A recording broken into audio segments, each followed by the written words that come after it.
Sorry, I don't know what is going on. Well, what's up, rebels? My name is Leo. I am one half of Leo and Willy. We are engaged. We are queer. And today, I am here to talk to you guys about something that is uncomfortable.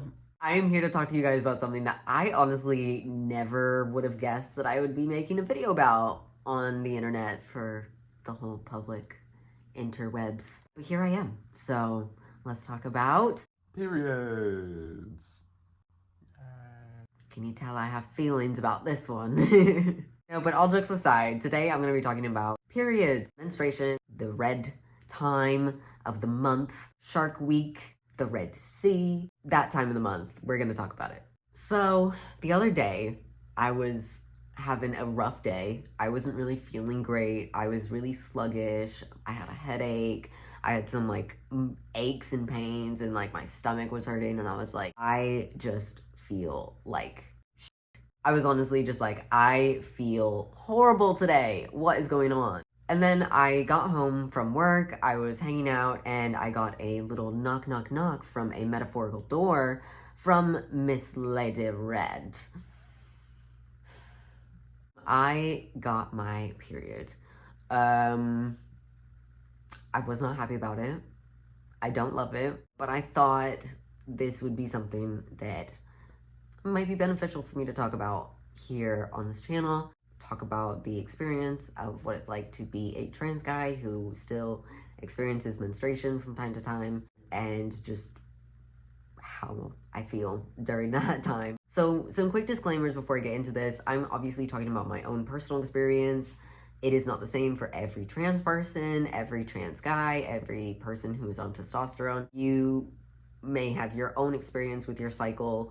It may still be there. It may have completely gone away. You may still experience the hormonal or the physical feelings, but not so much the menstruation part of it.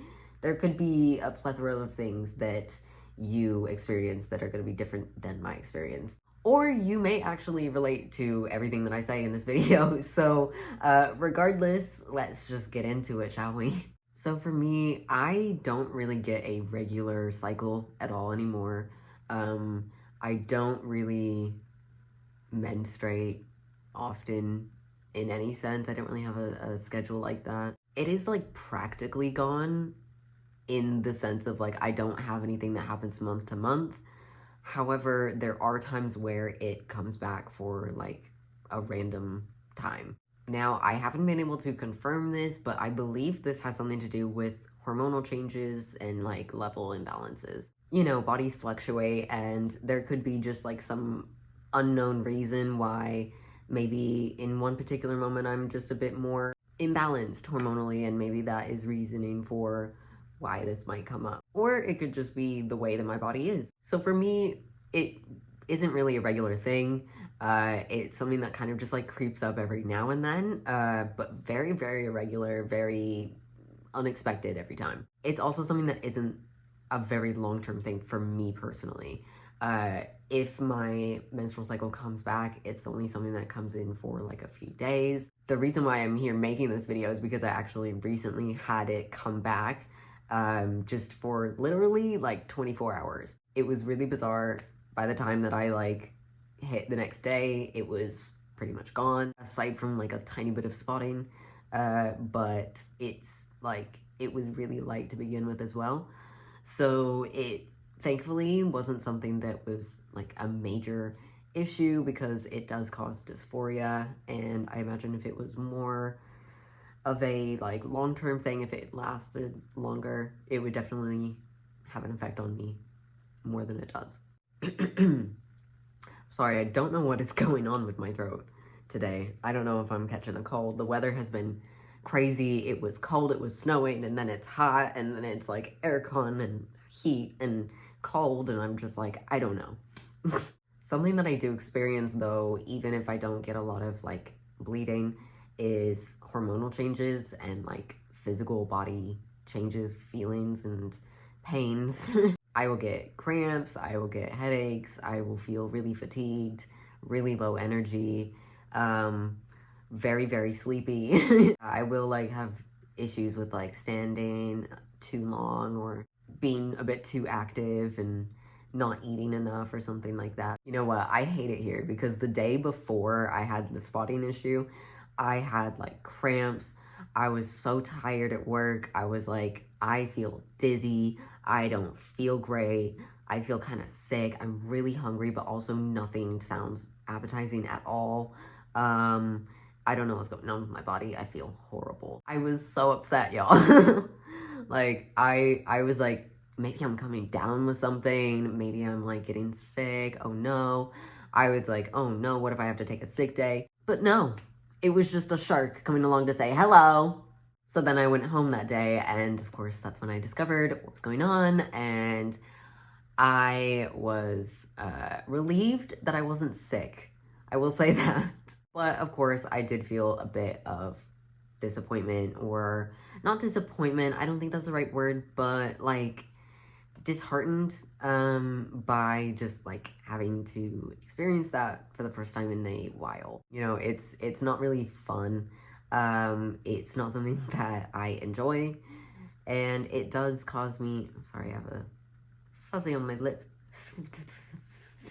Even if it's not something that I experience for a long period of time or that I don't experience very regularly, it does still give me a lot of dysphoria when I do. It's not fun. I don't like it, and you know, I've come into a sort of like interesting situation where I also am feeling a new part of dysphoria where I don't feel comfortable like telling my boss, for instance, like, hey, I don't feel well and I'm on my period, I'm not feeling great, like um,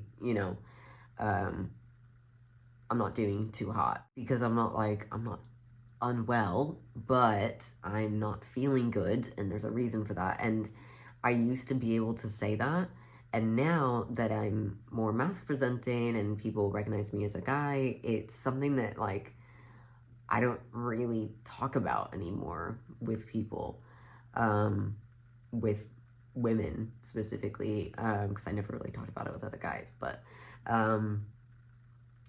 it's not something that I like talk about anymore.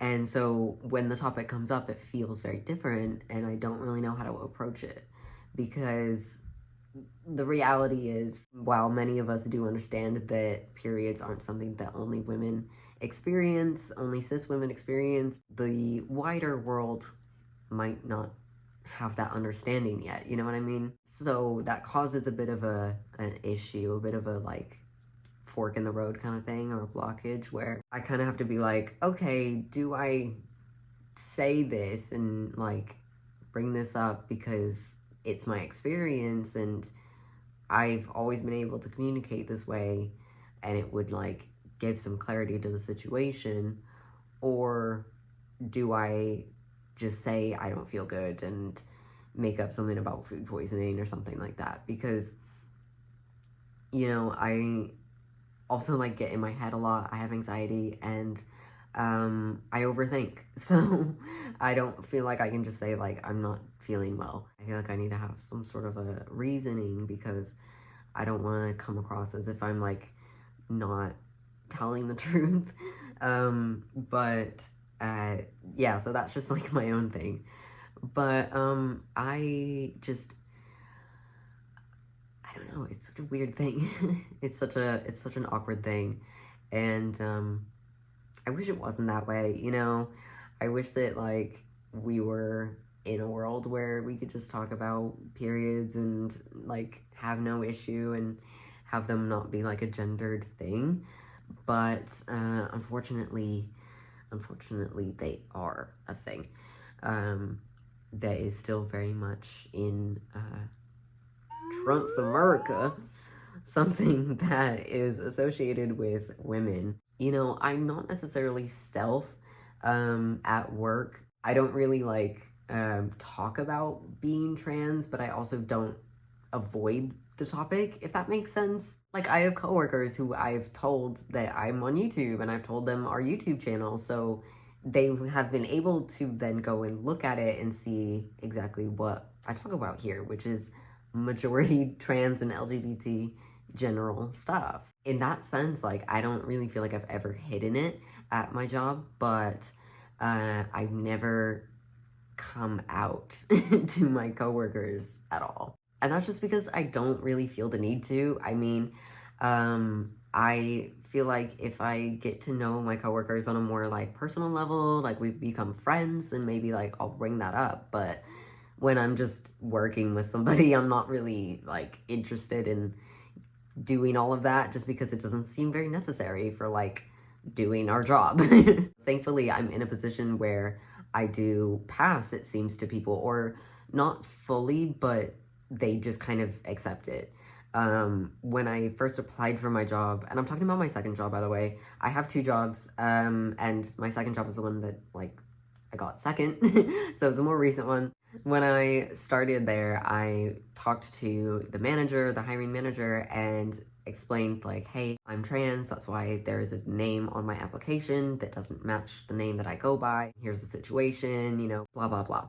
And that's just for, like, clarity reasons when it comes to documents and identification and, like, W-2s and all that kind of stuff. You need to have, like, the legal things, and unfortunately I don't have my name or gender marker legally changed, so I have to make those disclaimers. With all that being said, my manager was super cool and was very accepting. They are also a part of the LGBTQ plus community, thankfully, which was really awesome. I was like, what are the chances? And so it was a really easy conversation, thank God. You know, living in the area that we do, I am a bit nervous sometimes when it comes to like trans topics, LGBTQ topics, just acceptance topics, and trying to make sure that I'm in safe spaces. When you're going to someplace new that you're also like trying to work at, it can be a little bit nerve-wracking where you kind of have to not only just be nervous about getting the job, but also be nervous about what the job environment is going to look like for you. It's just a bit of a balance that has to go on. But thankfully, my manager was super cool and was very like accepting and chill about everything, and it made me feel very safe and accepted and able to come into that space very comfortably. And thankfully, that has been my experience. You know, like I said, I don't pass 100% to my coworkers. I have had people be like, you know, just kind of like ask questions or be like, you know, when I first was being introduced to everybody, you know, when I would first meet people, they would kind of be a little bit confused. They'd be like, Leo or Leah or, you know, something like that. And that's just something that, like, I don't fault people for. Peeper? Did I say peeper? That's not something that I fault people for at all. Like, it is what it is. It's uncomfortable, but I just correct people and we move on. If I can tell that it's not done in a malicious way or anything like that, it's just a slip of the tongue kind of thing. But aside from those small slip-ups, everyone has been really cool and very accepting, and I'm very grateful for that. All of that to say that despite all of the safety and comfortability that I do feel at my job, I'm still not comfortable talking to my manager about period conversations. Now, I don't want this to come across as if I think that they would be transphobic or that my coworkers or my managers would in any way be like harmful or hurtful towards me because of me bringing this up. That's not it at all. My work environment is so chill.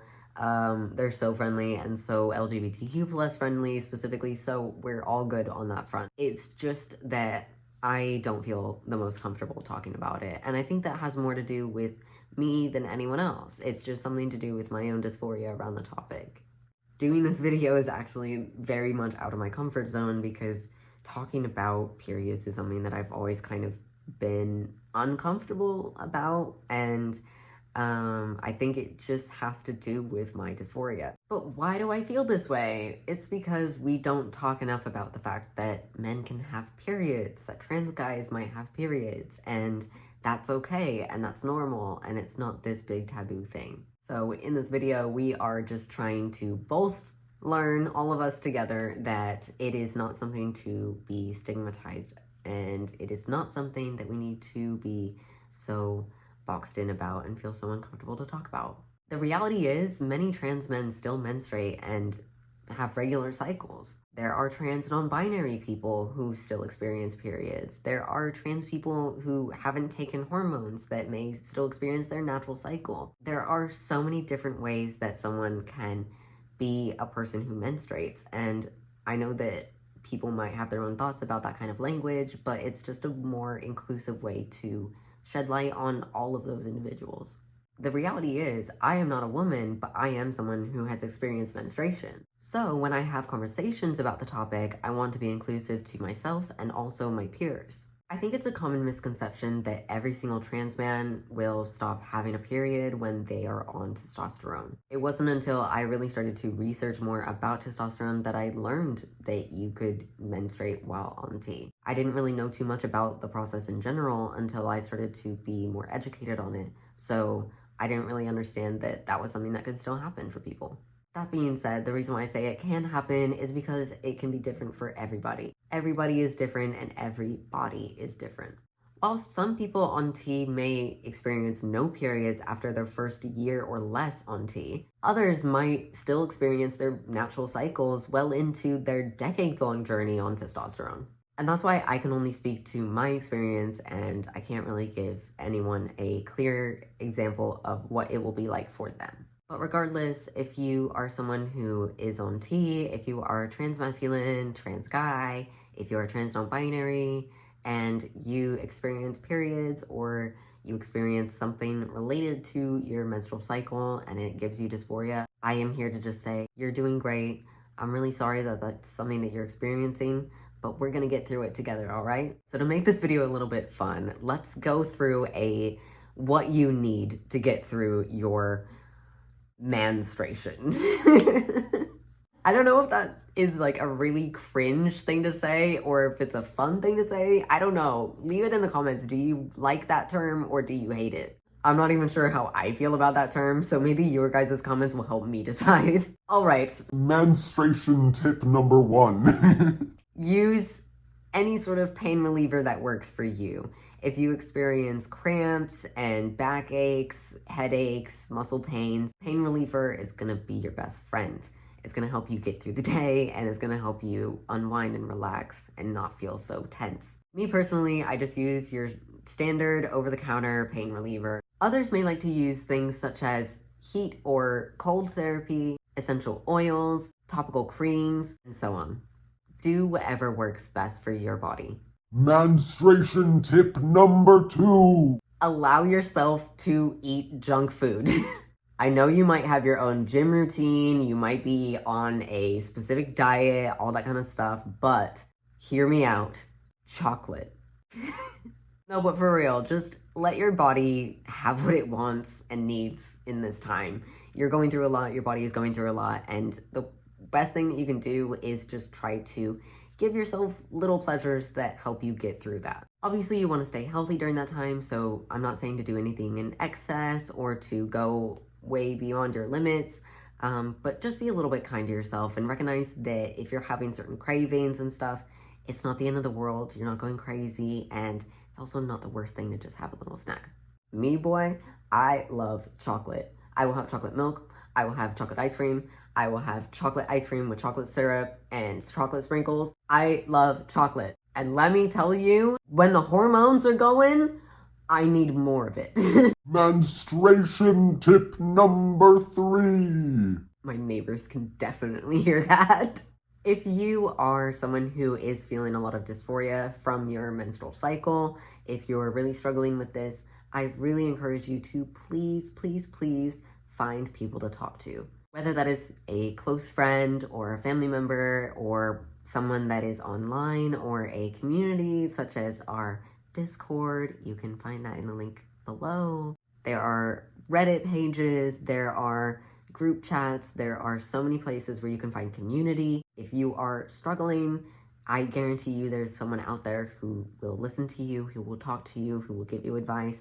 And if you're here, hi, I can be that person as well.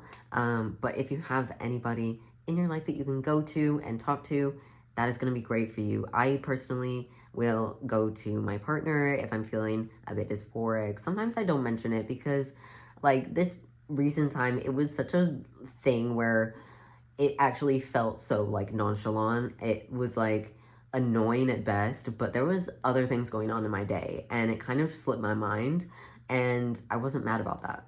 But there have been times when it's been way more dysphoric and way more on my mind in the past, and during those times I've been able to always go to my partner Willie, and she's been there for me, and she is someone who is so loving and understanding, and she's really such a comfort when that happens.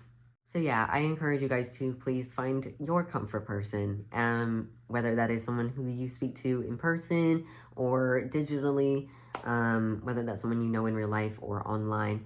Please go and find that, and just know that you're not alone. Just remind yourself of that. There's other people out there who experience what you experience, and that know how you feel and fully get you. So you're not alone in this at all. Menstruation tip number 4. It's always good to make sure that you keep stocked on your menstrual products. Pads, liners, tampons, whatever you feel comfortable using. Make sure that you have a stash of those things nearby, whether that's in your home, in your personal bag, such and such, wherever you best like to keep it. It's good to have those things just on hand where they're easily